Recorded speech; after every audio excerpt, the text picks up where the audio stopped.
पाटील साहेब हे आपल्याला या ठिकाणी मार्गदर्शन करतील।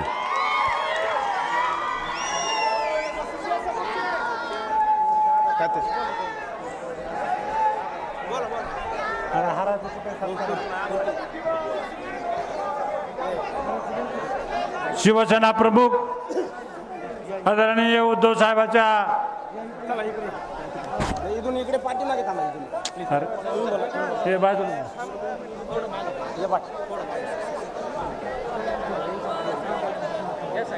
शिवसेना प्रमुख आदरणीय उद्धव साहेबांच्या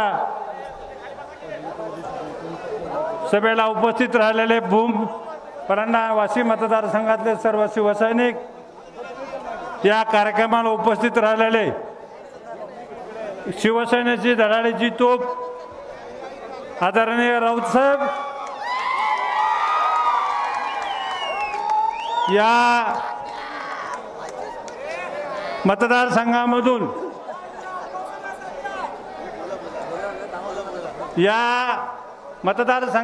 जमलेले सर्व शिवसैनिकीच्या वतीनं माननीय उद्धव साहेबांना एवढंच सांगू इच्छितो, या मतदारसंघामधून 5वी वेळेस आपल्या खासदाराला या मतदारसंघामधून लीड देऊन आपण विजय केलेला आहे।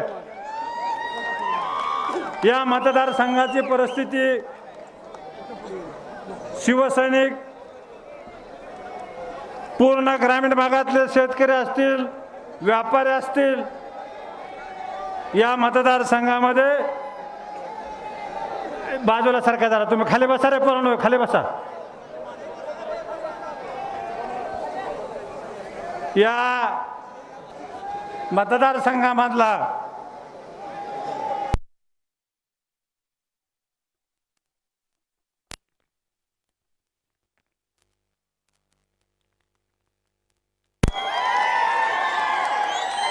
मी उद्धव साहेबांना सांगू इच्छितो,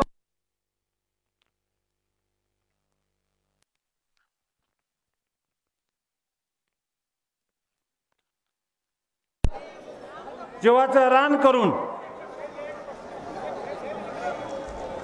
निवडून आणण्याचं काम केलं। या मतदारसंघातल्या लोकांनी त्याच्यावर विश्वास टाकला, तुमच्यामुळं टाकला। या मतदारसंघातल्या लोकांनी मला शून्यातून मला मोठं केलं, पक्षाला मोठं केलं। माझ्या बाबतीमध्ये तर पक्षाने मला सर्व काही दिलेलं आहे। त्यामुळे एक शिवसैनिक म्हणून जोपर्यंत जिवंत आहे तोपर्यंत शिवसेनेमध्येच राहणार हे मी ठरवलेलं आहे। त्यामुळे या मतदारसंघातलं शिवसेना बाळासाहेबापासून आज तुमच्यापासून एक शिवसेनेच्या पाठीमागे खंबीरपणाने उभा राहिलेला आहे। त्यामुळं शिवसेनेमध्ये आम्ही लहानाचं मोठं झालो आहे। एक शिवसेनेमध्ये आज लोकसभा असो, विधानसभा असो, या मतदारसंघातला आमदार शिवसेनेचाच राहील। आणि एवढंच सांगतो आपल्या लोकांना, सगळ्या लोकांना, आपलं चिन्ह आता मशाल आहे। मला चिन्हाचं प्रत्येक गावामध्ये जाऊन सांगतोय, पण परिस्थिती आहे की आपल्याला चिन्ह आदरणीय उद्धव साहेब बोलणार आहेत, राऊत साहेब बोलणार आहेत, त्यामुळे मी पुढच्या सभेत सविस्तर बोलेल। खासदार साहेब बोलणार आहेत। या मतदारसंघाचा खासदार अतिशय उद्धव साहेब तुम्हाला सांगू इच्छितो, ग्रामीण भागातल्या कितीही वेळी खासदाराला फोन लावला, कधीच उचलला असा नाही। त्यामुळं या निवडणुकीच्या कालखंडात असेल, अनेक निवडणुकीच्या कालखंडात असेल की या खाली बसा, तुम्ही खाली बसा रे, खाली बसा। मी जास्त काय बोलणार नाही। राऊत साहेब बोलणार आहेत, खासदार साहेब बोलणार आहेत। त्यामुळं या मतदारसंघाच्या वतीनं माननीय राऊत साहेब असतील, आदरणीय उद्धव साहेब असतील, यांच्या जनतेच्या वतीनं हार्दिक स्वागत करतो आणि माझे 4 शब्द संपवतो। जय हिंद, जय महाराष्ट्र। यानंतर मी शिवसेना जिल्हा प्रमुख, यानंतर आपले बुलंद आपल्या लाडके खासदार ओमदादा निंबाळकर यांचं या ठिकाणी मार्गदर्शन ओमदादा करतील. बरं झालं बाबांनो आलाव. मला वाटलं तुम्ही बी जाता का की गाठात फिटात कुठल्या तरी. आज या ठिकाणी जनसंवाद दौऱ्याच्या निमित्तानं या ठिकाणी आलेले महाराष्ट्राचे कुटुंब प्रमुख माजी मुख्यमंत्री सन्माननीय पक्षप्रमुख उद्धवजी ठाकरे साहेब, मंचावर उपस्थित असलेले मला वाटतंय फक्त महाराष्ट्रालाच नाही तर पूर्ण देशाला निष्ठा काय असते आणि किती जरी संकट आलं तरी आपल्या सहकार्याची साथ कशी सोडायची नाही याचं उदाहरण देणारे सन्माननीय संजयजी राऊत साहेब, या ठिकाणी साहेबांबरोबर आलेले शिवसेना सचिव मिलिंदजी नार्वेकर आणि खऱ्या अर्थानं ज्या शिवसेनेनं आपल्याला आमदार केलं त्या शिवसेनेशी कुठेही गद्दारी न करता संकटाच्या काळात सुद्धा त्याच्या पाठीमागे ठामपणे उभा राहिलेले या तालुक्याचे माजी आमदार सन्माननीय ज्ञानेश्वरजी पाटील साहेब, सन्माननीय बोरकरजी तात्या, मंचावरील उपस्थित असलेले आमदार सन्माननीय कैलासजी पाटील साहेब, सर्व मान्यवर आदरणीय व्यासपीठ आणि व्यासपीठाच्या समोर उपस्थित असलेले या भागातील सर्व वडीलधारी मंडळी आणि जिथपर्यंत माझा आवाज जातोय तिथपर्यंत ऐकणाऱ्या माझ्या माता भगिनीनो, बांधवांनो, मला विचारायचंय साहेब, कोरोना होता. कोरोनाच्या मध्ये जेव्हा आपण त्या ठिकाणी सांगत होतात तेव्हा कोण मुख्यमंत्री बोलतंय म्हणून आम्ही ऐकत नव्हतो. आमच्या घरातला कोणतरी वडीलधारा माणूस आम्हाला त्या ठिकाणी सांगतोय आणि आम्ही त्याचं पालन केलं पाहिजे. ह्या भूमिकेतनं आपण दिलेल्या प्रत्येक सूचनाचं पालन ह्या सामान्य माणसानं केलं आणि आपण मुख्यमंत्री असं कधी कोणाला वाटलंच नाही. आपल्या घरातला माणूस आपली काळजी घेतोय, आपल्यासाठी सांगतोय. मला वाटतं या प्रकारची भावना इथल्या सर्वसामान्य माणसाच्या मनामध्ये निर्माण केली. साहेब, हे म्हणतायत ना घरी बसून काम केलं, घरी बसून. साहेब, जे तुम्ही घरी बसून करून दाखवलं ह्यांना बाहेर बोंबलत फिरून बी करणं होईना गेलंय. मला वाटतं ही खासियत आहे तुमची. आज साहेब, बरं होतं तुम्ही मुख्यमंत्री होते आणि राजेश भैया टोपे आरोग्यमंत्री होते. मला वाटते आताचा मुख्यमंत्री ना आताचा आरोग्यमंत्री जर राहिला असता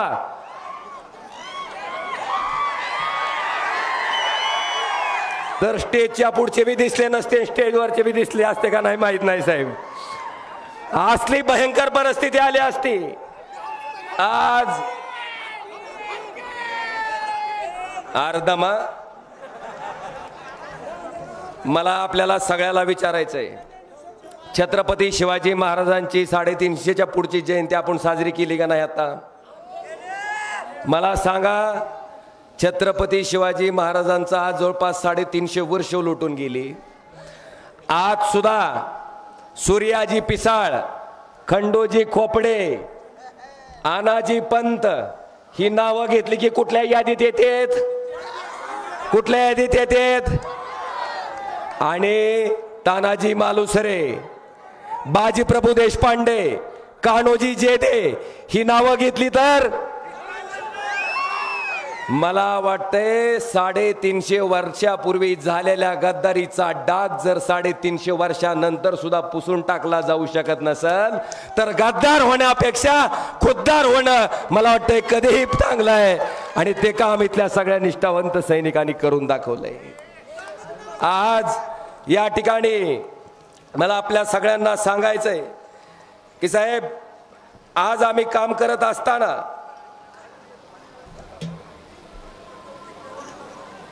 एका गोष्टीचा आम्हाला मनस्वी आनंद आहे. आपण जो विश्वास त्या ठिकाणी आमच्यावर टाकला त्या विश्वासाला कुठेही तडा न जाऊ देता अतिशय प्रामाणिकपणे हिंदुराजे सम्राट शिवसेना प्रमुख बाळासाहेब ठाकरे साहेबांनी जे आम्हाला सांगितलं 20% राजकारण आणि 80% समाजकारण, साहेब त्या उक्तीचं तंतोतंत पालन करून फक्त निवडणुकीपुरताच तुमच्या कुटुंबातला सदस्य नाही, निवडणूक झाल्याच्या नंतर अखंडपणे 5 वर्ष जसं आपल्या मुलाला, जसं आपल्या नातवाला, जसं आपल्याला पोराला काम सांगावं त्या पद्धतीनं सामान्य जनता मला काम सांगते. मला एवढ्या जाहीर सभेत विचारायचे बांधवानो, एकाही माणसानं इथं उठून सांगावं की ओमराजे लपकेऱ्याला फोन उचलला नाही, आता लावून बघ चालन माणसाल. जरी नाही उचलला तरी माघारी यायचा राहिला कर, एकाही माणसानं सांगावं.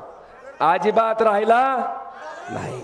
साहेब काही काही पैशाची मस्ती आलेली लोक म्हणतात फोन उचलून काय होते, फोन उचलून काय होते. साहेब कुणाची मंडळी, कुणाची मुलगी डिलिव्हरीसाठी सिव्हिल हॉस्पिटलला आली असती, तिला रक्ताची गरज असते साहेब, त्याच्यासाठी फोन करते. कुणाकडे डॉक्टर तिथं ॲडमिट झालेला असते पण पेशंटकडे डॉक्टर लक्ष देत नाही, त्याच्यासाठी फोन करते. डीपी जळाला असेल बदलून देत नसते, त्याच्यासाठी फोन करते. नवीन डीपी बसवायची गरज असेल, इस्टिमेट बनवायचा असेल, त्याच्यासाठी फोन करते. साहेब किती का शुल्लक काम असना, मी काय निर्माण केलंय तर या मतदारसंघामध्ये माझी कुठलीही अडचण आली, कुठलीही नड पडली तर माझा खासदार त्या ठिकाणी खंबीरपणे माझी अडचण सोडायला उभा आहे. मला वाटते हा विश्वास त्या ठिकाणी आम्ही निर्माण केलाय. आज या ठिकाणी बोलत असताना मला आपल्या सगळ्याला सांगायचंय, बाहेर बहीण आर थांबकी खेकडा कुठवर आता थांबके ते तुम्ही नीट करणार आहोत लय, आम्ही तसं करायची गरज नाही. बाई और बहनों, सोयाबीन का भाव कितना था? 11,000 रुपए था क्या नहीं? अभी कितना हुआ? 4,500. वरचं 500 मोदीच्या शहाच्या नावाने देऊन टाकू 5,000. 11,000 रुपयाच्या सोयाबीनचा भाव किती झाला? 5,000. ये है मोदी की गॅरंटी है का बाबानो? एका क्विंटलला 5,000 रुपये, 6,000 रुपयाचं क्विंटलला नुकसान आहे तुमचं. साहेब ही मोदीची पगार जी देतात ना 2-2 हजार रुपये, ही फक्त 5 एकरच्या आतल्या माणसाला. मला आपल्या सगळ्याला विचारायचंय, 5 एकरच्या आतल्या माणसाला एका एकर मध्ये किती सोयाबीन निघतंय? 5 क्विंटल. 5 एकरातलं 25 क्विंटल. आता मला तुम्ही हिशोब सांगा, सोयाबीनचं पाम तेलावरचं आयात शुल्क कपात केल्यामुळं, सोया पेंट केंद्र सरकारनं आयात केल्यामुळं 11,000 रुपयाचा भाव 5,000ला आला. क्विंटल महाग 6,000 रुपयाचं नुकसान झालं. 25 क्विंटल सोयाबीनचं 6,000 प्रमाणे नुकसान पकडलं तर किती झालं? 1.5 लाख रुपये. साहेब एका हंगामाचं फक्त खरीपाचं 3 महिन्याच्या पिकाचं शेतकऱ्याचं 1.5 लाख रुपयाचं नुकसान यांनी केलंय आणि वर्षाला 6,000 दिले म्हणून पाठ ठुपटून घेते. हाय का बाबा? नो खरं हाय का? खरं हे कांद्याचा भाव, कांद्याचा बा कसा आरडले साहेब दुधाला. हाँ भाई और बहनों, दूध का भाव क्या था? अभी कितना हुआ? हाँ ये है मोदी की गारंटी. हाँ मला आता तो प्रश्न पडलाय, आता अजून किती दिवस दम काढणार आहोत भाई और बहिणो? मला वाटतंय खऱ्या अर्थानं शेतकरी जर स्वाभिमानी असेल, जी शेतकरी शेती परवडणार नाही म्हणून स्वतःच्या गळ्याभोवती गळपास घेऊन आत्महत्या करतय, मला वाटतंय फक्त शेतीमध्ये त्याचा उदरनिर्वाह भागता येत नाही, लिकीचं लग्न करता येत नाही, प्रपंच करता येत नाही. मला वाटतंय त्या शेतकऱ्याच्या बाबतीत जर मोदी सरकारचं असं धोरण असेल तर हे सरकार मला वाटतंय गाडून टाकल्याशिवाय इथला स्वाभिमानी शेतकरी स्वस्त बसणार नाही. बांधवानो, आणि बरीच मंडळी साहेब, मला खरंच कमाल वाटते.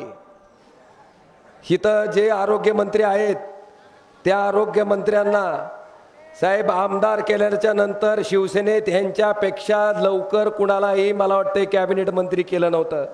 साहेब ते काम तुम्ही त्या ठिकाणी करून दाखवलं आणि मला वाटतंय अशा माणसाला तुम्ही सहकार्य केल्याच्या नंतर जी गद्दारी झाली साहेब, इथला सामान्य शिवसैनिक ती गद्दारी खेकड्याच्या नांग्यात ठेचून काढल्याशिवाय राहणार नाही. आणि काय म्हण, अन्याय झाला तुम्हाला मंत्री केल्यावर अन्याय होते का तुम्हाला? साहेब मला आवर्जून सांगायचंय साहेब, 2014ला जे तिकीट वाटप केलं ते आपणच केलं साहेब. 2014ला आपणच तिकीट वाटप केलं. सत्ता आली, मला वाटतंय आपल्याला किंवा बाळासाहेबांच्या काळातला पूर्ण कालखंड जरी घेतला, मला वाटतंय पूर्ण महाराष्ट्रात नाही तर देशात शिवसेना असा एकमेव पक्ष आहे ज्या पक्षानं कोण पानपट्टी चालवतंय, कोण रिक्षा चालवतंय, कोण तुम्हाला माहिती आहे सामान्य कुटुंबातली माणसं ज्याच्या घरात साधा ग्रामपंचायतचा सदस्य सुद्धा नव्हता अशी माणसं आमदार, खासदार, मंत्री, मुख्यमंत्री, लोकसभेचा अध्यक्ष करायचं काम जर कोणी केलं असेल तर हिंदू हृदय सम्राट शिवसेना प्रमुख बाळासाहेब ठाकरे आणि उद्धव साहेब ठाकरेंनी केलं. साहेब तुम्हाला सहज त्यावेळेस कुणालाही मुख्यमंत्री होता आलं असतं, कुठलंही मंत्रिपद घेता आलं असतं. अखंडपणे सामान्य माणसाची लेकरं त्या ठिकाणी मंत्रिपदावर बसवायचं काम बाळासाहेबांनी आणि आपण केलं. मला सांगा, आयुष्यभर यांना सगळं दिलं. आज पहिल्यांदा मला वाटतं ज्या घरानं सामान्य माणसाला त्या ठिकाणी ही सगळी पदं दिली होती त्या घरातला एक सुपुत्र आदरणीय पक्षप्रमुख उद्धवजी ठाकरे साहेबांच्या माध्यमातून महाराष्ट्राच्या मुख्यमंत्री पदावर विराजमान होत होता. आणि आम्हाला माहिती आहे साहेब, तुम्ही फार इच्छा म्हणून त्या ठिकाणी झाले नाहीत. मधल्या साऱ्याच्या सारी गोष्टी आम्हाला माहिती आहेत. तिथं सुद्धा तुम्ही त्या बिंद्यांचंच नाव दिलं होतं साहेब. केवळ अडचणीमुळं, सिनियरिटीमुळं त्या ठिकाणी तुम्हाला गळ घातल्यामुळं मुख्यमंत्री व्हावं लागलं. मला वाटतंय 5 वर्ष सुद्धा ज्या हिंदू हृदय सम्राटाने आपल्या सगळ्याला भरभरून ही पदं दिली, त्यांचा मुलगा त्या खुर्चीवर बसलेला असताना अशा पद्धतीची गद्दारी करायचा प्रयत्न जर ही माणसं करत असतील तर बांधवांना आता तुमच्या न्यायालयात आम्ही येणार आहेत. ह्यांची अवस्था येणाऱ्या निवडणुकीत काय झाली पाहिजे, मला वाटतंय चटणीला सुद्धा पुरली नाहीत पाहिजे. अशा पद्धतीचं काम तुमच्या सगळ्याकडनं मला अपेक्षित आहे. निश्चितपणे आज या ठिकाणी सांगत असताना मला आवर्जून सांगावंसं वाटतंय की साहेब, आम्ही मराठा आरक्षणाचा विषय असो, लोकसभेत मराठा आरक्षणाच्या विरोधात याचिका दाखल झाल्यापासून आम्ही मराठा आरक्षणाचा विषय मांडतो. एवढंच नाही, लिंगायत समाजाला अल्पसंख्याक समाजाचा दर्जा मिळावा म्हणून सुद्धा लोकसभेत भांडणारा मी एकमेव खासदार आहे साहेब. धनगर आरक्षणाच्या बाबतीत सुद्धा आपण आम्हाला आदेश दिलात आणि त्या ठिकाणी आम्ही द्रौपदी मुर्मूंची भेट घेतली. आम्ही विनंती केली की लोकसभेत 50% आरक्षणाची मर्यादा जोपर्यंत वाढवली जात नाही तोपर्यंत ह्या सगळ्या समाजाला त्या ठिकाणी न्याय देणं शक्य नाही. पण साहेब त्या ठिकाणी केराची टोपली त्या ठिकाणी त्या आपल्या मागणीला दाखवली गेली. आज या ठिकाणी राज्य सरकार 10% आरक्षण दिलं म्हणून पाठ थोपटून घेत आहे. वरच 50ची मर्यादा आहे, ही 10% आरक्षण कुठेही टिकणार नाही. आता खालीही तुमची सत्ता आहे, वरही तुमची सत्ता आहे. तुम्हाला जर कुठल्याही समाजाला नाराज करायचं नव्हतं तर मला वाटतं त्या ठिकाणी लोकसभेत कायदा करून हा निर्णय घेणं अपेक्षित होतं. केवळ समाजामध्ये भांडण लावायचं, वितुष्ट निर्माण करायचं ही या सरकारची भूमिका आहे. आणि निश्चितपणे ह्या सरकारच्या भूमिकेला ही सामान्य माणूस त्या ठिकाणी गाडल्याशिवाय राहणार नाही. मी एकच सांगतो साहेब, जे पक्ष फोडायचा प्रकार चालू आहे कसा आहे, म्हणजे आपण मिस्त्र्याला घर बांधायला देत आहो नाही र, मग मिस्त्री काय करते, त्याला ॲडव्हान्स दिलेला असते. मिस्त्री येते, त्याच्याबरोबर अजून 2 सब मिस्त्री आणते, बिगारी काम करायला अजून 10-12 माणसं आणते, सगळं घर बांधून तयार होतंय. 12-14 माणसं ती घर बांधून तयार करतात आणि मग घर मालक त्या घरात राहायला जाते. घरात राहायला गेलो की ती मिस्त्री काय म्हणते, ऐ आम्ही 14 जण आहो, आमचं बहुमत आहे, हो घराच्या बाई. माझं काय म्हणणं ते लक्षात आलंय का तुम्हाला? बाबांनो, लोकशाहीच्या मार्गाने तयार झालेले पक्ष जर ह्या पद्धतीनं फोडले जात असतील तर ह्या गद्दारीचा जाब आता तुम्हालाच त्या ठिकाणी विचारावा लागणार आहे. आणि मला खात्री आहे साहेब, आज ह्या ठिकाणी आलेली सारीच्या सारी माणसं साहेब ही दर्दी माणसं आहेत आणि हिंदू हृदय सम्राट शिवसेना प्रमुख बाळासाहेब ठाकरेंनी जे विचार आम्हाला त्या ठिकाणी दिलेत त्या विचाराला मांडणारी माणसं आहेत. आम्ही खरंच साहेब नशीबवान आहेत की सामान्यातल्या सामान्य कुटुंबामध्ये येऊन सुद्धा आज अजून एक सांगायचं राहिलं साहेब, परंडा मार्केट कमिटी आणि वाशी मार्केट कमिटी साहेब लिमिटेड मतदान असतंय. 50,000 रुपये रेट होता. किती? 50. आणि ह्या लोकांनी काय केलं माहिती आहे साहेब, दे दे दे दे म्हणले, 50 दे दे म्हणले, पैसे घेतले. पण मतदान करत असताना मात्र या निष्ठावंत सैनिकांनी शिवसेना उद्धव बाळासाहेब ठाकरे गटाचीच त्या ठिकाणी बाजार समिती परंड्यात ही निवडून आणली आणि वाशीत या निवडून आणली. त्यामुळं आज या ठिकाणी मला आपल्या सगळ्यांना एवढंच सांगायचंय की आपण आता हाय का तयारी बाबांनो सगळ्याची? खमका हो का? आता आम्ही गोरगरीब माणसं, पुढं पैशाचं काय आहे? पण पैसे घेऊन पैशावाल्याचा माज कसा जिरवायचा ही जर कुठं शिकायचं असेल तर बोंब परंडा वाशीत येऊन शिकायचं म्हणा. करणार का नाही मग? गद्दारी ठेचणार का नाही मग? मला खात्री आहे साहेब. आणि मी आवर्जून सांगतो, एक फक्त शेवटचा विषय सांगतो आणि थांबतो. मला सांगा, 2019ला भारतीय जनता पार्टीनं आपली युती होती. ही सारखं काय म्हणते, मोदीमुळे निवडून आलो, मोदीमुळे निवडून आलो. मला तुम्हाला सगळ्याला विचारायचं आहे, 2004ला खासदार सौ कल्पनाताई नरेरे होत्या का नाही? तो कुठल्या चिन्हावर निवडून आलत्या? कुठला होता का मोदीचा चेहरा त्यावेळेस? त्याच्यापूर्वी शिवाजी बापू कांबळे, बरोबर आहे का, 2 वेळेस त्या ठिकाणी खासदार होते. कुठल्या चिन्हावर होते? ह्या मतदारसंघामध्ये 3 वेळेस हिंदुराय सम्राट शिवसेना प्रमुखांनी कितला खासदार निवडून आणायचं काम उद्धवजी आपल्या माध्यमातून त्या ठिकाणी केलंय. आणि मला आपल्या सगळ्याला विचारायचंय, मागच्या वेळेस 1,27,000 मतांनी आपण आलो होतो. आता आपण कुणाच्या विरोधात आहेत? अरे मोदी म्हण की. आता तुम्हाला सांगतो मी, 1,27,000पेक्षा एक का होणार मत आगाव घेईन तरच बाळासाहेबाचा पट्ट्या म्हणून त्या ठिकाणी तुमच्या सगळ्याला सांगेन. आता एक शेवटचं, आता सोयाबीनचा भावजी 5,000 झालाय, ते 11,000 करायचा का नग? करायचा का नग? आता मग मोठ्यानं म्हणा, आता घोषणा द्या. मी जी घोषणा देतो ती घोषणा बिंबीच्या देठापासून द्यायची. जय श्रीराम. हे एवढ्यानं होईना. अरे बिंबीचा देठ 11,000 करायचा, सोपी गोष्ट आहे काय? जय श्रीराम. हा झाला 11,000. आता बेरोजगार तरुण तरी एक सुद्धा नाही का? नाही. पानटपरीवर सकाळी कोण सुद्धा तरुण भेटत नाही तुम्हाला. सगळ्याला मोदीनं वर्षाला 2 कोटी नोकऱ्या मिळून 1-1 लाखाच्या नोकऱ्या मिळाल्या. सगळी नोकऱ्याला जातात. हाय का नाही र? हाय का नाही? एक सुद्धा नाही. आता त्या साऱ्या बेरोजगार युवकांना जर आपल्याला नोकरी द्यायची असेल तर दुसरा मंत्र आहे, पंतप्रधानांनी कर्नाटकात सांगितला होता. काय? बजरंग बले के. एवढ्या नोकरी लागाय सोपं आहे का बेटन? मोठ्यानं बजरंग बले के लागल्या नोकऱ्या. बाबानो,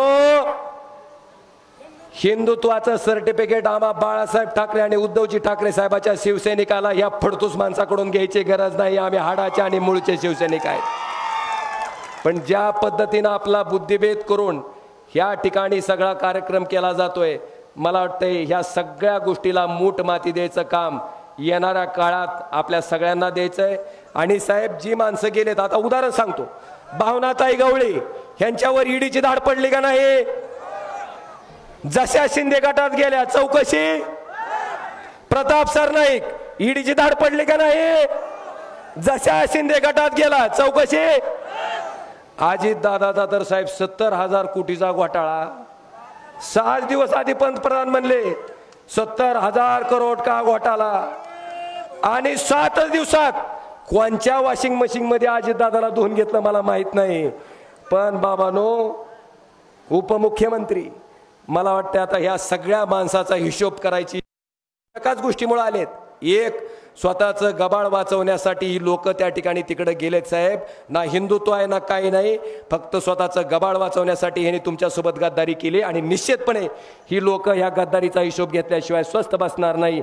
एवढंच वचन मी या कार्यक्रमाच्या निमित्तानं देतो आणि आपल्या सगळ्यांची रजा घेतो. धन्यवाद. जय हिंद, जय महाराष्ट्र. यानंतर महाराष्ट्राची बुलंद तोप माननीय संजयजी राऊत साहेब हे आपले विचार व्यक्त करतील.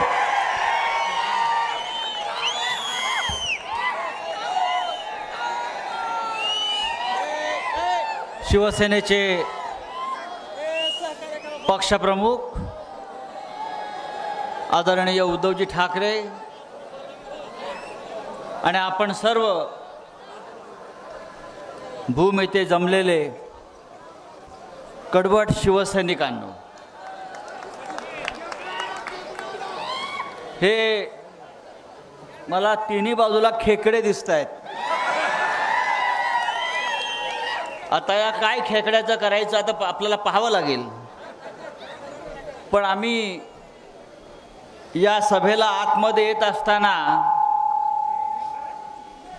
स्वागताला प्रचंड प्रमाणात लोक उभी होती. काच खाली गेले, उद्धवजीने नमस्कार केला, जय महाराष्ट्र केलं. आपण होता ना, आणि मला वाटतं आपण सांगितलं साहेब तानाजी पळाला, तानाजी पळाला. मी म्हटलं तानाजी पळाला म्हणजे काय? तानाजी पळाला की तानाजीला तुम्ही पळवून लावलं? तानाजी पळाला, तो तानाजी पळाला. सुरतवरून तानाजी गुवाहाटीला पळाला, गुवाहाटीवरून गोव्याला पळाला आणि तो पळत पळत मुंबईला आला, आरोग्यमंत्री झाला आणि आता तेव्हापासून तो कोणत्या खोक्यात लपलाय याचा शोध भूम परांडातल्या जनतेनं घ्यायचा आहे. आज महाशिवरात्र आहे, महादेवाचे आपण भक्त आहोत आणि शंकराचा जसा तिसरा नेत्र होता तसा हा शंकराचा तिसरा नेत्र, महादेवाचा तिसरा नेत्र या भ्रष्ट तानाजीला खाक केल्याशिवाय राहणार नाही.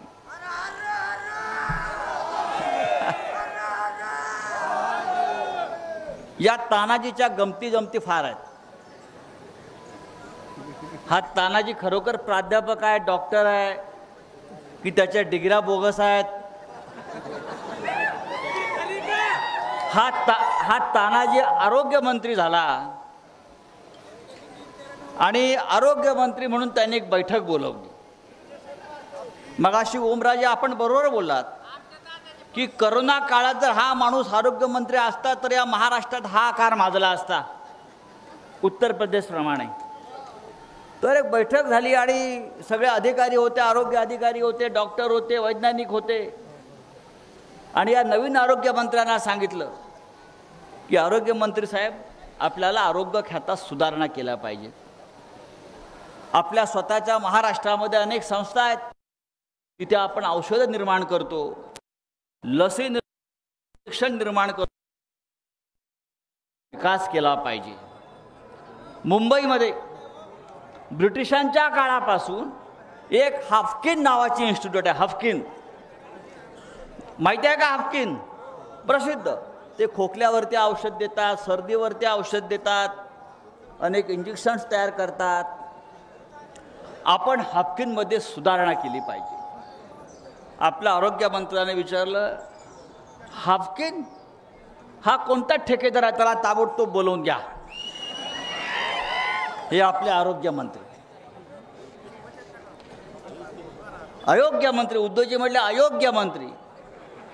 पण असा अयोग्य मंत्र्याला आपण आधी पाणी खात्याचं मंत्री केलं. पाणी खात्याचं मंत्री केल्यावर त्या पाण्यामध्ये धरणं फुटल्यावर धरणं खेकड्यानं फुटतात, अशा प्रकारचा शोध त्यांनी लावला. तानाजी, आम्हाला एक तानाजी माहिती आहे, छत्रपती शिवाजी महाराजांचा तानाजी. ज्या तानाजीनं स्वराज्यासाठी, छत्रपती शिवाजी महाराजांसाठी एका निष्ठेनं आपल्या प्राणांचे, आणि त्यानंतर हा तानाजी ज्याला बाळासाहेब ठाकरेंच्या शिवसेनेनं सर्व काही दिलं, पद दिलं, प्रतिष्ठा दिलं, आणि वेळ येताच या तानाजीनं पाठीत खंजूर खुपसून पळ काढला. हा तानाजी त्या तानाजीचं नाव बदनाम करतोय. याला तानाजीचं नाव घेण्याचा अधिकार नाही. हा तानाजी जाईल तिथे कसा खातो याची अनेक प्रकरणं मी बाहेर काढली. आरोग्य खात्याचा त्यांनी कारभार हातात घेतल्यापासून, डॉक्टरांच्या बदल्यांपासून, सिव्हिल सर्जनच्या बदल्यापर्यंत प्रत्येक ठेकेदारीमध्ये हजारो कोटी रुपये माणसाने गोळा केले, खोके वसूल केले. पण मला असं वाटतं की तो फक्त तिकडेच खात असेल, पण तो इकडे येऊन पण खातोय. मला मगाशी कागद दिला. हा कागद उद्धवजी आपण वाचाल तर आपण काय लायकीचा माणूस आपल्याकडे सांभाळला आणि गेला तो बरं झालं. आपण मगाशी उद्धवजी सांगितलं की आंब्याच्या पेटीत किंवा आंब्याच्या आडीमध्ये एक आंबा जरी नासका निघाला तरी अख्खी पेटी आंब्याची नासून जाते. एक आंबा जो नासका निघाला पहिला आमच्याकडे तो हा तानाजी, आणि नंतर अख्खी पेटी निघाली. या भूम परांड्यामध्ये त्यांनी केलेल्या घोटाळ्याचा कागद मगाशी माझ्या हातात दिला. गंमत बघा, म्हणजे लहान लहान गोष्टीमध्ये सुद्धा इतका मोठा धनाढ्य आमदार आणि मंत्री कसा पैसे खातो. भूम बस स्थानक जुन्या जागेवर न करता ते त्याच्या कार्यकर्त्याच्या जागेला भाव मिळावा यासाठी नवीन जागेत स्थलांतर करण्यात आले. आणि या निर्णयाविरोधात भूम शहरातील नागरिक आणि व्यापाऱ्यांनी एक दिवस बाजारपेठ बंद ठेवून विरोध केला, पण तानाजी सावंतने निर्णय बदलला नाही. त्यातही पैसे खाल्ले बस स्थानकात. दुसरं, भूम आणि वाशी तालुक्यातील शेतकऱ्यांचा विरोध असताना केवळ पवनचक्क्या मालकाकडून करोडो रुपये घेऊन पवनचक्की प्रकल्प आणला. बरोबर आहे ना. तिसरं, कृष्णा मराठवाडा उपसा सिंचन योजना पाईपलाईनने पाणी नेण्यास शेतकऱ्यांचा विरोध असून सुद्धा केवळ त्याच्या गुत्तेदाराला फायदा व्हावा यासाठी पाईपलाईन घातली जात आहे. बरोबर आहे. भूम परांडा नगर परिषदेत करोडो रुपयाचा भ्रष्टाचार या माणसानं केलेला आहे, आणि ज्यांनी भ्रष्टाचार केला त्यांना वाचवण्याचा प्रयत्न हा तानाजी करतोय. इतका भ्रष्ट माणूस, इतका भ्रष्ट आरोग्यमंत्री, इतका भ्रष्ट आमदार दुर्दैवानं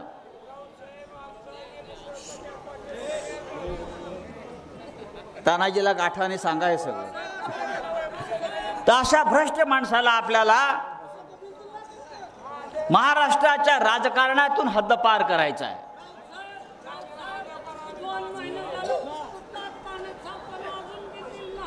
अजूनही दिलेलं नाही. ऐका, पण हा भूम परांडा हा मतदारसंघ हा कायम शिवसेनेच्या पाठीशी उभा राहिलेला मतदारसंघ आहे. इकडला खासदार, इकडला आमदार हा सातत्यानं बाळासाहेब ठाकरे यांच्या शिवसेनेचाच राहिलेला आहे. आणि मला खात्री आहे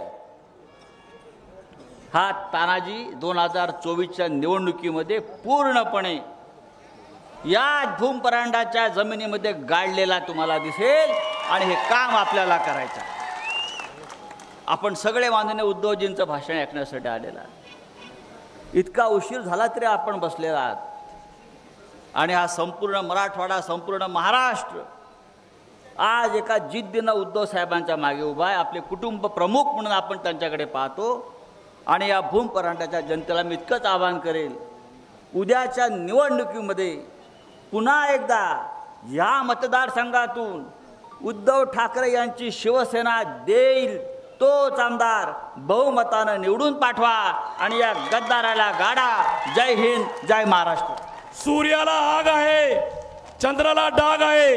सूर्याला आग आहे, चंद्राला डाग आहे. उद्धवजी ठाकरे साहेब म्हणजे महाराष्ट्राची खरा वाघ आहे, खरा वाघ आहे. यानंतर शिवसेना पक्ष प्रमुख, आपले सर्वांचे कुटुंब प्रमुख, माजी मुख्यमंत्री माननीय उद्धवजी ठाकरे साहेब यांनी आपल्या शिवसैनिकांना संबोधित करावे.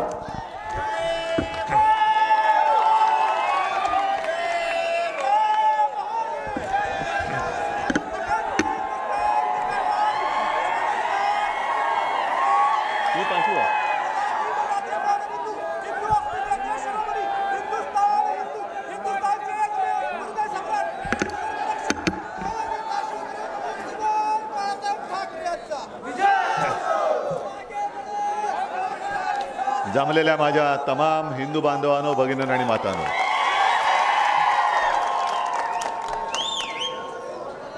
कालपासून धाराशिवमध्ये फिरतोय कुटुंब संवाद करत. कारण ज्या वेळेला मी मुख्यमंत्री होतो तेव्हा मी एक संकल्पना राबवली होती, माझे कुटुंब माझी जबाबदारी.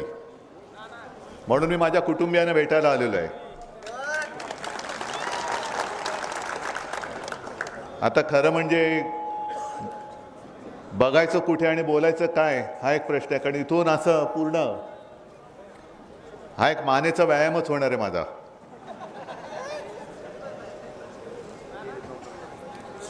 माझे कुटुंब माझी जबाबदारी संकल्पना मी राबवली होती आणि त्यातलं आता म्हणजे आपली कॉपी काही जण करायला लागलेत. काय 140 कोटी येई मेरा परिवार आहे. मग काही त्यांच्या अंधभक्तांनी सुरू केलं मोदी परिवार, मोदी परिवार. चांगलं आहे, पण माझी संकल्पना होती आणि ती आज सुद्धा आहे. हा महाराष्ट्र माझं कुटुंब आहे आणि त्याची जबाबदारी माझी आहे. मग त्या मोदी परिवारवाल्यांना मी विचारतोय की मोदी परिवार ठीक आहे, पण जबाबदारी कोण घेणार? का वाऱ्यावर सोडलाय परिवार? हे असे सगळे भंपक लोक आहेत. मी या मतदारसंघात भाषण करण्याच्या आधी मनापासून तुमची मी दिलगिरी व्यक्त करतोय. का उशिरा आलो म्हणून तर आहेच, पण गेल्या वेळेला वाघाला उमेदवारी द्यायच्या ऐवजी खेकड्याला उमेदवारी दिली, म्हणून मी दिलगिरी व्यक्त करतो. आणि आता संजय, आपण बोलताना मी जे बोललो अयोग्य मंत्री, मी मुख्यमंत्री होतो तेव्हा या माणसाला मंत्री केला नव्हता. याचं कारण असं की धरण फुटल्यानंतर जो माणूस खेकड्याने धरण फोडलं म्हणून स्वतःवरची जबाबदारी झटकतो तो मंत्री होण्याच्या लायकीचाच नाहीये. आणि म्हणून मी मुख्यमंत्री होतो तरी मंत्री केलेलं नव्हतं, करणारही नव्हतो. पण या खेकड्याने धरण तर फोडलंच, पण आपली शिवसेना फोडण्याचा प्रयत्न केला. पण त्यांना कल्पना नाहीये शेवटी खेकडा आणि वाघामध्ये काय फरक असतो. खेकड्याची नांगी कशी ठेचायची ते या मर्द वाघांना पूर्ण माहिती आहे. पण याची चाल ही अशीच वाकडी वाकडी वाकडी वाकडी वाकडी वाकडी अशीच वाकडी जाणार. जाऊ रे, त्या वाकड्या चालून त्याला जिकडे जायचंय. म्हणजे जे शिवसेना प्रमुख आपल्याला सांगत होते की जो कर्माने मरणार आहे त्याला धर्माने मारू नका, आपला धर्म हा पवित्र आहे, धर्म मोठा आहे. हे अशी नालायक माणसं त्यांच्या कर्मानेच मरणार आहेत, ते मरू द्या. आज हा जो मतदारसंघ आहे, एका गोष्टीचा मला नक्कीच अभिमान आहे की मी मुख्यमंत्री असताना जे शिवसेना प्रमुखांनी वचन दिलं होतं संभाजीनगरकरांना आणि धाराशिवकरांना की औरंगाबादचं संभाजीनगर झालं पाहिजे, ते छत्रपती संभाजीनगर मी मुख्यमंत्री असताना केलं. आणि उस्मानाबादचं धाराशिव मी मुख्यमंत्री असताना केलं. आणि हे जे आता बोंबल, एक फटाके बंद करा रे. आता कुठच्या बाजूला वाजव, जरा पाणी होतं त्याच्यावर.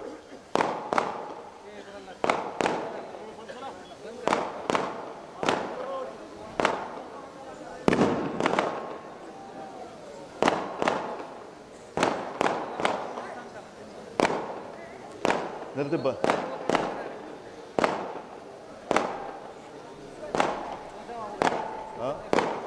सांग ते.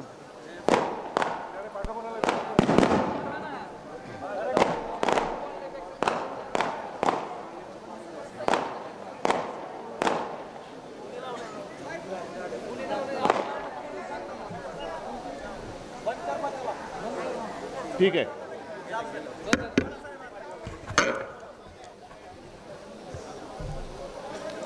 काय बोलत होतो? खेकडा झाला. खेकडा झाला. आता खेकड्याला जो हाताळतोय त्या वाकड्यावरती बोलूया. या आता फटाके बंद करा ना रे जरा. हा वाकडा म्हणजे कोण? भारतीय जनता पक्ष, भाकड जनता पक्ष, भाडोत्री जनता पक्ष आणि शिवसेना प्रमुखांच्या भाषेत बोलायचं तर कमळाबाई. बरोबर ना? कारण माझ्यावरती आरोप होतात आम्ही शिवसेना का फोडली, म्हणजे त्या गद्दारांनी, की उद्धव ठाकरेंनी हिंदुत्व सोडलं. मी तुम्हाला विचारतोय, ही संपूर्ण चहूबाजूनी गर्दी आहे, मी तुमच्या मध्ये उभा आहे, तुम्हाला वाटतं का रे मी हिंदुत्व सोडलं? मी काही चूक केल्याचं तुमचं मत आहे? कारण मी जनतेच्या न्यायालयात न्याय मागणारा माणूस आहे. न्यायालयाकडनं, सर्वोच्च न्यायालयाकडनं मला न्यायाची अपेक्षा जरूर आहे. पण तारीख पे तारीख तो सनी देओलचा डायलॉग अजून संपत नाहीये. काल सुद्धा तारीख पडले आणि कालच्या तारीख पडताना, कालची तारीख देताना सर्वोच्च न्यायमूर्तींनी जी एक विचारणा केली मिंद्यांच्या सरकारला, मिंद्यांच्या वकिलाला, की मध्ये त्यांनी जो एक लवाद नेमला होता तो नार्वेकर, या लवादाने जो निकाल दिलेला आहे तो सर्वोच्च न्यायालयाच्या निर्णयाच्या बाहेर वाटत नाही का? म्हणजे याचा अर्थ हे सरकार पूर्णपणे घटनाबाह्य आहे. जो पक्षांतराचा कायदा आहे तो मोडून ह्या मिंद्यांनी पक्षांतर केलेलं आहे. आणि बरं तर बरं, पक्षांतर तर केलंच, पण आपली पवित्र शिवसेना जी हिंदुत्वाच्या रक्षणासाठी आणि मराठी माणसाच्या अस्मितेसाठी, न्याय हक्कासाठी शिवसेना प्रमुखांनी स्थापन केली, ती चोरण्याचा हे प्रयत्न करतायत. आणि याच्यामध्ये सगळे सामील आहेत. भारतीय जनता पक्ष तर आहेच, पण निवडणूक आयुक्त सुद्धा आहेत. हे मी जाहीर आरोप करतोय. कारण सर्वोच्च न्यायालय काल बोललेलं आहे की तुम्ही पक्ष कोणाचा हे ठरवताना फक्त आणि फक्त विधिमंडळातील बहुमताचा विचार केलेला आहे. हे आमच्या निर्णयाच्या बाहेर वाटत नाही का? अरे किती तुमच्याकडे गेले? 40 ना? मग नुसती या सभेमध्ये एवढीच माणसं धरा, ही 40 पेक्षा कितीतरी पटीने जास्त आहेत. त्या गच्चीत उभी असलेली माणसं बघा, ती 40 पेक्षा जास्त आहेत. आणि महाराष्ट्रामध्ये मी फिरताना सभा तर सोडाच, दुतर्फा जी गर्दी जमते ती 40च्या कित्येक पटीने जास्त आहे. मग शिवसेना कोणाची? या हलकटांची, या गद्दारांची, नालायकांची, लाचारांची. ज्या शिवसेना प्रमुखांनी अन्यायाविरुद्ध लढायला शिकवलं आणि लढताना लाचार व्हायचं नाही, मराठी माणूस, हिंदू हा कधीच कोणासमोर लाचार होता कामा नये, ज्या शिवसेना प्रमुखांनी स्वाभिमान शिकवला आणि या मिंद्याने तिकडे माना टाकल्या. तुम्हाला पटतंय शिवसेना त्यांची, त्यांच्याकडे शिवसेना म्हणून? ओम राजे, तुम्ही आता जे बोललात ते खरं आहे. आता आपला ओमराजे जे बोलले ते बरोबर आहे. यापूर्वी आपले खासदार आले होते, मोदींचा चेहरा कुठेही नव्हता, फक्त शिवसेना प्रमुख आणि धनुष्यबाण, पण ते धनुष्य बाणाला सुद्धा त्यांनी डाग लावलेला आहे. यापुढे आपली निशाणी आहे ती मशाल. अन्याय जाळून टाकणारी आणि हुकुमशाही जाळून टाकणारी आपली ही मशाल घेऊन त्यांच्या बुडाला आता जाळून टाकायचं आहे. आजपर्यंत भारतीय जनता पक्षाने शिवसेनेची मैत्री बघितली, आता मशालीची धग बघा कशी असते ती. बघा कशी तुमची बुडाला कसे चटके बसतात ते आता तुम्हाला या निवडणुकीत दाखवतो. पण ज्या वृत्तीने भारतीय जनता पक्ष काम करते, नुसता तोडा फोडा आणि राज्य करा, म्हणजे मोदींचं काय जातंय की ते तर म्हणतात की पुढच्या वर्षीची आमंत्रणं, म्हणजे इतर बाहेरच्या देशांनी त्यांना आमंत्रण दिलेत. बघा, म्हणजे त्यांनाही विश्वास वाटतोय की मीच पुन्हा पंतप्रधान होणार. अहो मोदीजी, असं नाहीये. ते आमंत्रण ते देशाच्या पंतप्रधानाला असतं. उद्या इंडिया आघाडीचा पंतप्रधान जो बसणार आहे, ते आज आलेले आमंत्रण हे त्यावेळेला तो जाणार आहे तिकडे, कारण देशाचा पंतप्रधान आमच्या इंडिया आघाडीचा असणार आहे. जसं मी मुख्यमंत्री असताना मी राजीनामा देण्याच्या आधी सुद्धा पुढच्या महिन्याचे आमंत्रण मला येत होते ना, मग हे गेले दाढी खाजवत, मी काय करू शकतो त्याला? पण हा जो एक भ्रम निर्माण केलेला आहे की मीच येणार, मग तुम्ही येणार म्हणताय तर शिवसेना का लागली फोडायला तुम्हाला? बरं तुम्हीच येणार म्हणताय तर अजित पवार का लागले तुम्हाला? बरं तुम्ही येणार म्हणताय तर अशोक चव्हाण का लागले तुम्हाला? आणि कशी गोळाबेरीज होते बघा, कशी गोळाबेरीज होते. अरे गेली 25-30 वर्ष ही सगळी मर्द आणि शिवसैनिक, अख्खी शिवसेना माझ्या सकट गेल्या निवडणुकीत लोकसभेत सुद्धा मी ओमराजेचा प्रचार केला होता. का? तो मोदींना पंतप्रधान तेव्हा करायचा होता, आता नाही. आता ओमराजेचा करतोय तो माझ्या इंडिया आघाडीसाठी आणि माझ्या देशाची लोकशाही वाचवण्यासाठी करतोय मी.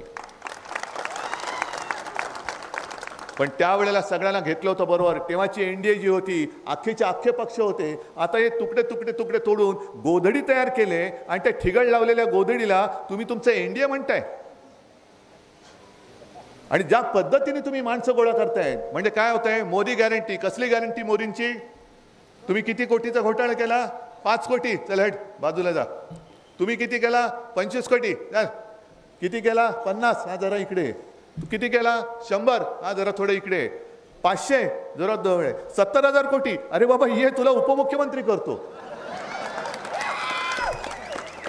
पण एवढ्यावरती थांबत नाहीये. तुम्ही विचार करा, 70,000 कोटीचा घोटाळा केल्याचा आरोप केलेला माणूस हे स्वतःच्या बाजूला बसवतात, उपमुख्यमंत्री करतात. मग 70,000 कोटीचा घोटाळा केलेला उपमुख्यमंत्री होत असेल तर मुख्यमंत्र्याचा घोटाळा किती असेल? काय हिशोब लावू शकताय? किती असू शकेल, किती असू शकेल. मी सगळी अशी भ्रष्ट माणसं. आणि योगायोग आहे का हा की मोदींनी 70,000 कोटीच्या घोटाळ्याचा उल्लेख केल्यानंतर 4 दिवसामध्ये अजितदादा टोनटन उडी मारून इकडनं तिकडे जाऊन बसले. निर्मला सीतारामन बाईंनी लोकसभेमध्ये आदर्श घोटाळ्याचा उल्लेख केल्यानंतर म्हणजे संजय राऊतना विचारा, महाविकास आघाडीची जी चर्चा चालू होती तेव्हा हेच अशोकराव आमच्याबरोबर म्हणजे आपल्याबरोबर भांडत होते, खेचाखेची करत होते. नाही नाही नाही, ही जागा पाहिजे, ती जागा पाहिजे. आम्हाला वाटलंच नाही असे जातील, आम्हाला कोणालाच वाटलं नव्हतं. पण गेले अशोकराव. आदर्श घोटाळ्याचा उल्लेख केल्याबरोबर अशोकराव तिकडे गेले. म्हणजे सगळी भ्रष्ट माणसं तुम्ही गोळा करताय आणि वरती हिंदुत्वाचा टेंभा मिरवताय. मोदीजी कृपा करून तुम्ही एकतर भ्रष्टत्व का मिळवावा असं जे आहे ना, आणि भाजपा पक्ष वाढवावा ते तुमचं तुम्ही करा. पण तुमच्या सत्तेच्या हव्यासा पायी भ्रष्ट लोक एकत्र घेऊन हिंदुत्व बदनाम करू नका. तुम्ही हिंदुत्वाला डाग लावताय, तुम्ही हिंदुत्वाला कलंक लावताय. संपूर्ण देशात नव्हे तर जगामध्ये हिंदुत्वाची ओळख तुम्ही भ्रष्ट माणसाचा पक्ष अशी करून देता आहात. काहीतरी थोडी तरी किंमत किंवा थोडा तरी विचार तुम्ही करा की तुमच्या खुर्चीच्या हव्यासापायी तुम्ही माझं हिंदुत्व बदनाम करताय आणि माझा भारत देश, माझा हिंदुस्थान तुम्ही बदनाम करून टाकता. हे आमचं हिंदुत्व नाहीये, हे आमचं हिंदुत्व नाहीये. बरं, आरोप करणारे तुम्हीच होतात. आज जी शिवसेना तुम्हाला वाईट वाटते आणि आज तुम्ही जो उद्धव ठाकरे संपवायला निघालायत, या बघा उद्धव ठाकरे संपवता येत असेल संपून दाखवा. माझं आव्हान आहे तुम्हाला. उद्धव ठाकरे संपवायचं असेल तरी जनता संपवेल. जनतेने सांगायचं मी तुम्हाला हवा आहे की नको आहे हे तुम्ही सांगा. तुम्ही नको बोललात तर मी घरी जायला तयार आहे. मी करतोय हे तुम्हाला पटत नसेल तर तुम्ही सांगा उद्धव ठाकरे तू चुकीचं करतोयस, तू घरी बस, आम्हाला मोदीच हुकुमशहा पाहिजे. जर मी चुकत असेल तर तुम्ही, तो अधिकार तुमचा आहे, मोदींचा नाहीये, अमित शहाचा तर अजिबात नाहीये. ज्या लोकांना शिवसेना प्रमुखांनी वाचवलं ते उद्धव ठाकरेला संपवायला निघालेत. म्हणजे जेव्हा शिवसेना प्रमुख होते तेव्हा त्यांनी मोदींची बाजू घेतली होती. अमित शहानं सुद्धा त्यांनी वाचवलं होतं की नव्हतं हे अमित शहाना विचारा जाऊन. जर त्यांच्यामध्ये जरा तरी काही आता नीतिमत्ता राहिली असेल तर ते खरं सांगतील की होय, येस, मुझे बाला साहब ने उस वक्त बचाया था. मग मोदीजींना वाचवलं, अमितजींना वाचवलं. आणि आम्ही काय चूक केली होती तुम्हाला सगळ्यांना तुम्ही साक्षीदार आहात. 2014 साली आपण त्यांच्याबरोबर युतीत होतो की नव्हतो. पण पंतप्रधान झाल्यानंतर जूनमध्ये त्यांनी शपथ घेतली असेल. जून नंतर ऑक्टोबरची जी निवडणूक झाली विधानसभा, मला हे काय या विधानसभेत या मतदारसंघात आठवतंय, कारण त्याही वेळेला मी तुळजाभवानीचं दर्शन घ्यायला आलो होतो. तुळजाभवानीचं दर्शन घेऊन मी बाहेर पडलो आणि मला फोन आला, उद्धवजी बहुतेक भाजपा युती तोडते आणि त्याच संध्याकाळी एकनाथ खडसेंनी फोन करून उद्धवजी आमचा निर्णय झालाय, आता आपलं काय राहील टिकेल असं युती काय वाटत नाही, आम्ही युती तोडण्याचा निर्णय घेतलेला आहे. मग त्यावेळेला काय मी हिंदू नव्हतो? काय आम्ही चूक केली होती? आणि मग माझा प्रश्न संपूर्ण महाराष्ट्राला आहे, काय तुम्हाला काय वाटतं की मी चूक केली का भाजपने चूक केलेली आहे? गुन्हा कोणी केलेला आहे? आणि आत्ताची जी भाजप आहे, म्हणजे मी कालच्या सभेमध्ये बोललो तेच आता पुन्हा बोलतोय, कारण 4 दिवस मी तेच बोलतोय, पण अजूनही त्याच्यावरती कोणी उत्तर देत नाहीये. भारतीय जनता पक्षाची जी पहिली यादी जाहीर झाली त्याच्यात नरेंद्र मोदीजींचं नाव आहे, अमित शहांचं आहे, पण अजूनही ज्यांनी भाजप वाढवण्यासाठी खस्ता खाल्ल्या, कष्ट घेतले आहे, त्या नितीन गडकरींचं नाव नाही, अजिबात नाही. कृपाशंकर सिंहाचं नाव आहे, बेहिशोबी संपत्ती गोळा केली म्हणून. मग मला तेच विचारायचं, इकडे सुद्धा काही भाजपची लोक आली असतील, काही चॅनलवरनं बघत असतील, RSSची लोक आली असतील, काही चॅनलवरनं बघत असतील. मग त्यांना सांगतोय की तुम्ही कशाला मेहनत करताय, कशाला तुम्ही घरदार कुटुंब सोडून कोणाला वाढवतात तुम्ही? कारण मेहनत तुम्ही करताय आणि तुमच्या उरावरती बसतायत ते उपरे बसतायत, बाजार बुणगे बसतायत, भ्रष्ट माणसं बसतायत. खास करून मी RSSला विचारतोय की हेच तुमचं जे आता हिंदुत्व आहे भाजपचं, हे हिंदुत्व तुम्हाला मान्य आहे काय? की भ्रष्ट माणसांना बोलवायचं मेहनत तुम्ही करताय, RSS करते, भाजपचे कार्यकर्ते करतायत आणि डोक्यावरती वरून दुसरी माणसं आणून बसवत आहेत. तिकडे आसाममध्ये तो बिस्वा बसवलेला आहे, इकडे मिंदे बसवले आहे, अजितदादा बसवलेला आहे, अशोक चव्हाण बसवलेले आहेत. आणि हे तर सोडूनच द्या, आणखीन एक माणूस असा घेतलाय, तुम्हाला त्याचं नाव पण माहिती नसेल, प्रशांत कुमार जगदेव. नाव माहिती आहे? आणि इकडे ती बातमीच येणार नाही, ही माहितीच बातमीच येणार नाही. पण प्रशांत कुमार जगदेव हा ओरिसातला माणूस, नवीन पटनायक यांच्या पार्टीमधला. त्यांनी गेल्या 1.5 वर्षापूर्वी भाजपच्या कार्यकर्त्यांच्या अंगावरती गाडी घातली जोरामध्ये, 15-20 कार्यकर्ते जखमी झाले, एक पोलीस ऑफिसर जखमी झाला.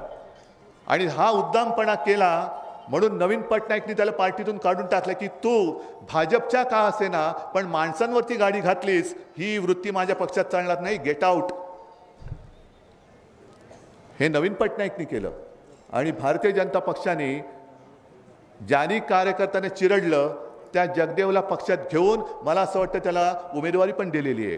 हा भारतीय जनता पक्ष मेहनत करणाऱ्या भारतीय जनता पक्षाच्या कार्यकर्त्यांना मान्य आहे काय? राष्ट्रीय स्वयंसेवक संघाच्या कार्यकर्त्यांना आणि मोहन भागवत यांना सुद्धा हा उचलेगिरी करणारा पक्ष मान्य आहे काय? मोहन भागवतजी, तुम्ही एकदा जसं तुम्ही सांगता ना की सगळे मुस्लिम त्यांचे पूर्वज हिंदूच होते, तसं तुम्ही सांगा की सगळे भ्रष्ट माणसं आहेत त्यांचे सगळे पूर्वज हे RSSचेच कार्यकर्ते होते. सांगून टाका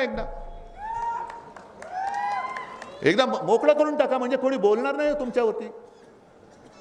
बरं, वापरून कसं फेकून देतात हे तर तुम्ही पाहिलात. मध्य प्रदेशमध्ये ज्योतिरादित्य सिंधिया तुम्हाला माहिती आहे ना, आता त्याला मंत्री केलं, म्हणजे आता मध्ये त्यांनी काँग्रेसमधनं फोडून भाजपात घेतलं, त्यानं मंत्री केलं आणि उमेदवारी सुद्धा दिली लोकसभेची. कुठल्या जागेची उमेदवारी दिली तुम्हाला कल्पना आहे? ज्या निवडणुकीमध्ये गेल्या निवडणुकीमध्ये 2019ला ज्योतिरादित्य सिंधियाला पाडायचा म्हणून काँग्रेसमधनं एक कार्यकर्ता घेतला, त्यांनी ज्योतिरादित्यचा पराभव केला, त्याचं तिकीट कापून त्याच्या डोक्यावरती ज्योतिरादित्य बसवला. मग कोणता पक्ष, काय हिंदुत्व, कोणत्या दिशेने तुम्ही चाललेला आहात? आणि निवडणूक आल्यानंतर मोदी परिवार हे सगळे बसलेत. शेतकरी आहेत का इकडे? जरा हात असेल तर हात वर करा ना. आहेत ना? मग तुम्हाला पीक विम्याचे पैसे मिळालेत? मोदी परिवारमध्ये तुम्ही नाही आहात? अरे हो की नाही? मग मोदी परिवार जर असेल तर माझ्या महाराष्ट्रातल्या शेतकऱ्याला पीक विम्याचे पैसे का मिळत नाही? मोदी परिवार जर तुम्ही म्हणता तर माझ्या शेतकऱ्याच्या पिकाला हमी भाव तुम्ही का देत नाही? मोदी परिवार तुम्ही म्हणता तर तुम्हाला जे आता ओमराजेंनी सांगितलं ते सोयाबीनचं गणित तुम्ही माझ्या शेतकऱ्याचं का सोडवत नाही? पण 2014ला त्यांनी सांगितलं होतं ते त्यांचे काढा, म्हणजे शिवसेना देते तो वचननामा असतो आणि भाजपा देते तो थापानामा असतो. सगळे जुमले. 2014 साली त्यांनी सांगितलं होतं की जर समजा तुम्ही सोयाबीन पिकवणारे शेतकरी असाल तर एकराप्रमाणे तुमच्या सोयाबीनला किती उत्पादन खर्च आला त्याच्यामध्ये 50% अधिक आम्ही रक्कम जमा करू आणि मग जो आकडा येईल ती हमी भावाची रक्कम आम्ही तुम्हाला देऊ. मग ही रक्कम देण्याची जी काय हमी दिली होती ही मोदी गॅरंटी नव्हती? मग तुम्ही जी काय वचनं दिली होती 2 कोटी लोकांना रोजगार मिळणार दरवर्षी, अरे 10 वर्ष जर का काढली तर आजपर्यंत 20 कोटी लोकांना रोजगार मिळाला पाहिजे होता. मला इथल्या लोकांनी सांगावं किती लोकांना मोदींमुळे रोजगार मिळालेला आहे. मग ही मोदी गॅरंटी नाही? किती लोकांना प्रधानमंत्री आवास योजनेत घर मिळालेलं आहे सांगा जरा. मग कुठे ते योजना? देशामध्ये 50 लाख लोकांना प्रधानमंत्री आवास योजनेमध्ये घर मिळालं. जिथे जिथे जातो मी सभेत विचारतो, एक सुद्धा हात वर येत नाही. मग दिली कोणाला घर? कोणाचं तुम्ही कर्ज माफ केलं? आता निवडणुकीच्या तोंडावरती तुम्ही गॅस सिलेंडरचे दर कमी करता आणि निवडणूक झाल्यानंतर म्हणजे तुमचं बटन शेवटचं दाबलं गेलं का दुसऱ्या दिवशी पेपरमध्ये बातमी येते सिलेंडर 500 रुपयाने महागला. बसा बोंबलत. ही सगळी ही सगळी नाटकं हे बघून बघून आता देश कंटाळलेला आहे. आज देशाला आम्हाला तेव्हा वाटत होतं की देशाला एक मजबूत सरकार पाहिजे, म्हणून आम्ही भाजपच्या सोबत होतो, म्हणून आम्ही मोदीजींना पाठिंबा दिला होता. पण यांच्या नुसते आपकी बार इसके इतने पार, आपकी बार उतने पार. अरे काय तुमचं फक्त तुमची खाजून घ्यायला म्हणून तुम्हाला प्रधानमंत्रीपद पाहिजे? माझ्या शेतकऱ्याच्या घरामध्ये आज काय आहे शेतकऱ्याचा आक्रोश तुम्ही ऐकत नाही आहात. मागे जेव्हा मी संपूर्ण राज्यामध्ये फिरत होतो देता की जाता, तेव्हा माझ्यावरती टीका केली जात होती. मी सांगत होतो कर्जमुक्त करा, तेव्हा माझ्यावरती टीका केली. अगदी पवार साहेब आपल्या विरोधात होते, त्यांनी सुद्धा केली होती. उद्धव ठाकरेला काय कळतंय शेतीतलं?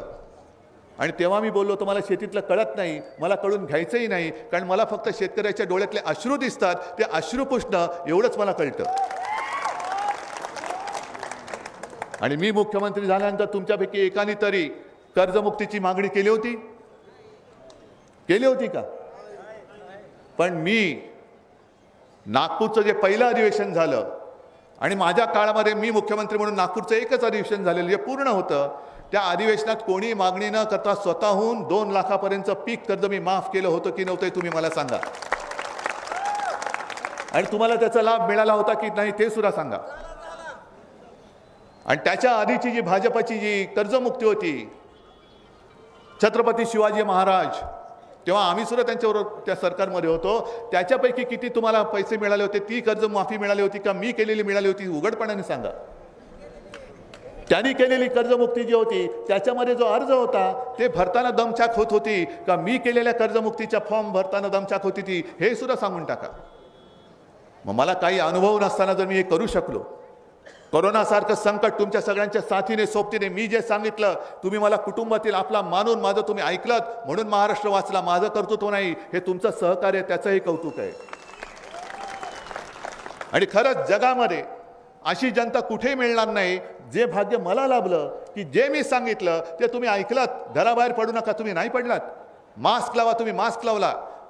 दुकानं बंद ठेवा, दुकानं बंद ठेवली. ऑफिसमध्ये जाऊ नका, ऑफिसमध्ये नाही गेलात.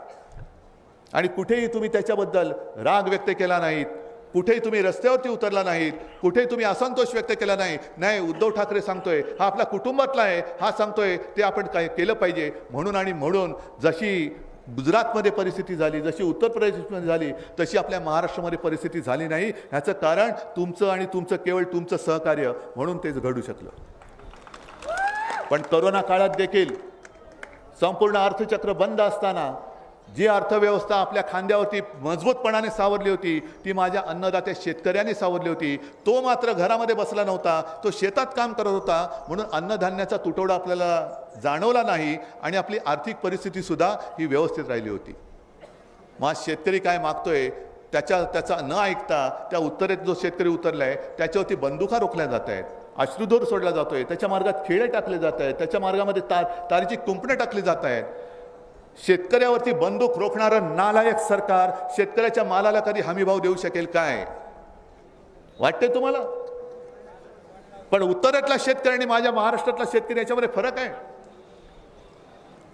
उत्तरेतला शेतकरी एका तिरीमिरीने रस्त्यावरती उतरलेला आहे, पण माझा महाराष्ट्रातला शेतकरी हा भाबडा आहे, भोळा आहे, साधा आहे. कर्ज भरलं गेलं नाही कारण उत्पन्नच नाही काही, म्हणून जप्तीची नोटीस जर दारावर लागली तर गावामध्ये तोंड दाखवायचं कसं, म्हणून गपगुमान बिचारा आत्महत्या करून मोकळा होतो. कशाला आत्महत्या करताय? अरे तुमची ताकद तुम्हाला कळत नाहीये. उत्तरेतला शेतकरी रस्त्यावर उतरल्यानंतर 1.5-2 वर्षापूर्वी मोदी सरकारला त्यांनी झुकायला लावलं होतं. अगदी मोदी सरकारला सुद्धा त्यांनी गुडघ्यावरती आणलं होतं. ही शेतकऱ्याची ताकद आहे. आत्महत्या करताय, आत्महत्या नाही करायची. या नालायक सरकारची राजकीय हत्या आता तुम्हाला करावी लागेल. जे सरकार तुमचं ऐकत नाही ते सरकार तुम्हाला पाडावंच लागेल, खाली खेचावंच लागेल. आणि तुमच्या हक्काचं सरकार कोणाचंही असेल, पण शेतकऱ्याचं ऐकणारं सरकार, जोपर्यंत तुम्ही तुमच्यातले सगळे जातपात धर्मभेद गाडून शेतकरी म्हणून एकवटत नाही आणि शेतकरी म्हणून मतदान करत नाही, तोपर्यंत तुमचं मी सोडा पण बाकी कोणी ऐकणार नाही. मी तर तुमचाच आहे, मी तर तुमचाच आहे. आता जरा ताकदीची भाषा करा. मनगटात तुमचा जो ताकद आहे, जी ताकद आहे, एक गाव 2 तुकडे करण्याची ताकद आहे, ती केंद्र सरकारला त्याची जाणीव होऊ द्या. त्यांना असं वाटतंय की नुसती गुरंढोरं आहेत, कोणी खेकडा दिला तरी चालून जाते, कोणी वेडावाकडं वागलं तरी चालून जाते. जास्तीत जास्त काय करतील, जप्तीची नोटीस लावली तर आत्महत्या करून मोकळे होतील. एक कटकट संपली. नाही, आता हे आत्महत्या करण्याचं अजिबात मनात आणायचं नाही. आता तो दिवस जवळ येतोय. 2014 साली जे मोदीजींनी सांगितलं होतं ती घोषणा आज खरी होते. अच्छे दिन आएंगे. हे मोदी सरकार जाईल आणि अच्छे दिन आने वाले आहे. त्या दिवसाची तयारी करायला लागा तुम्ही. आता अच्छे दिन येणार आहे. आणि 2024 हे क्रांतीचं वर्ष आहे, कारण ही लोकशाहीतली क्रांती आहे. लोकसभेची पण निवडणूक होणार आहे आणि विधानसभेची पण निवडणूक होणार आहे. ओमराजेची तर उमेदवारी जाहीर करण्याची गरजच नाही आहे.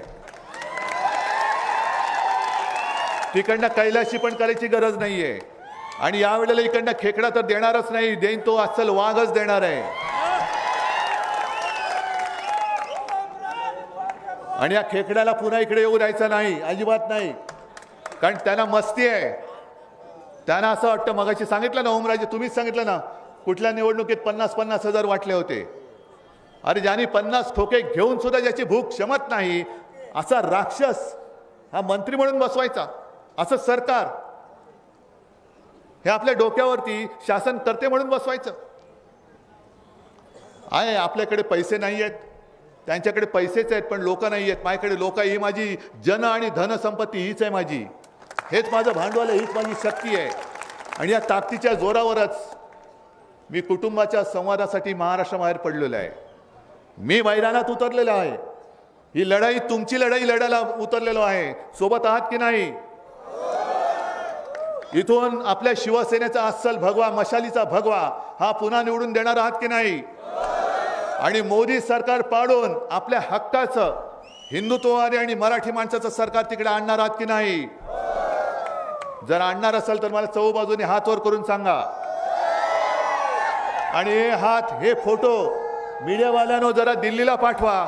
आणि हे हाताची ताकद बघितल्यानंतर मला खात्री आहे मोदी काय अमित शहा काय कोणी इकडे प्रचाराला येणार नाही. आणि कदाचित असंही होईल की ओमराजे आपला बिनविरोध सुद्धा निवडून येईल. आणि त्या दिवसाची वाट बघत तूर्त मी आपली रजा घेतो. जय हिंद, जय महाराष्ट्र. यानंतर माननीय शिवसेना पक्षप्रमुख यांचा